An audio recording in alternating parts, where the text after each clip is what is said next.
That is one of the most horrendous things I've seen. No, you had to wear a tie. Does everyone have to wear a tie to school here? Everyone, well, in most schools, people, have to wear ties. Right. Some don't. Some do. Fancy, very fancy. You think it's fancy? Well, yeah.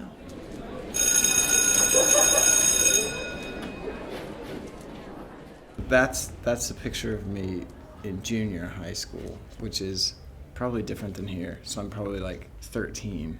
Oh my goodness. But I'm trying to play football on the football team.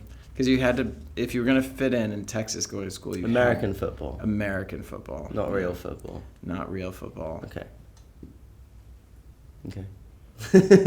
So American football. With helmet and pads, yeah. And I didn't really know what I was doing, but you had to do it to fit in.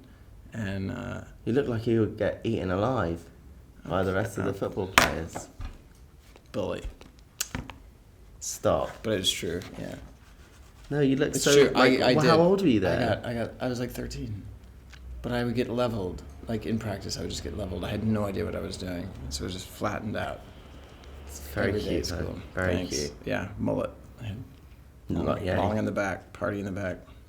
So you just had like lots of hair here. Yeah. Nice. Wow, this is tough looking back on this stuff. Yeah. I literally am sweating looking back on pictures from school. I'm thinking about it. Really? Was it always easy for you, school? It was never like. I don't think school is one of the easy things. I think it teaches you life experiences. It's something that gives you like a lot of preparation for what the real world could be like. But again, at the same time, it's completely different. For the first few years of school, I had like the best time. But then it was when I qualified for the Olympics when things kind of took a bit of a turn, because I came back from the Olympics after the summer holidays, because the Olympics were in August, so I was away competing in Beijing then, and I came back, and then all of a sudden things had just changed.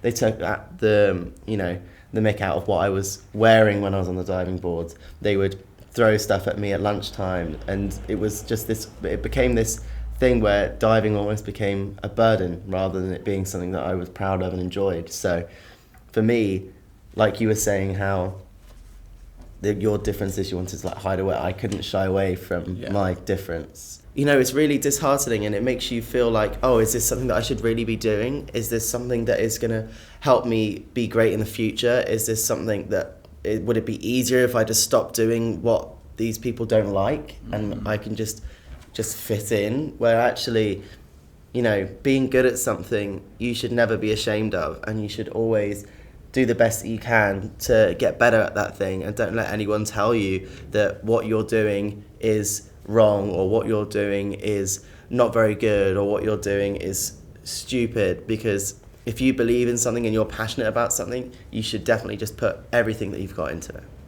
If I had to give myself advice, it would be as like teenage Lance in school, and there was this really cute guy who at one point I had a little crush on, and I think he made a move, and I was so horrified that I would be discovered that I got a little homophobic, and just was like, oh, what do you think you're doing, da da da da da.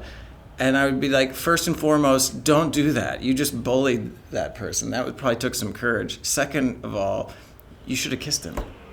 Sorry, Tom. But I mean, I could have had my first kiss like a lot sooner. You know, it would be, I had so much terror around being outed. And at the time, it might have actually been more dangerous. Now it's gotten safer. If I was growing up right now, I would say to myself, come out to a friend or two who you feel safe with and get rid of that shame, which is really kind of like bullying yourself. Gosh, if I could tell myself as a kid, hey, the thing you're being judged for or bullied for might be the thing that's going to get you an Olympic medal or a world championship or an Academy Award one day. Mm-hmm. Like those differences are really valuable eventually. It's just interesting. I didn't know you would ever get bullied for being an Olympian. In the UK, 10 million children are going back to school. over half of them will be affected by bullying. You can change that by helping us train an anti-bullying ambassador in every school.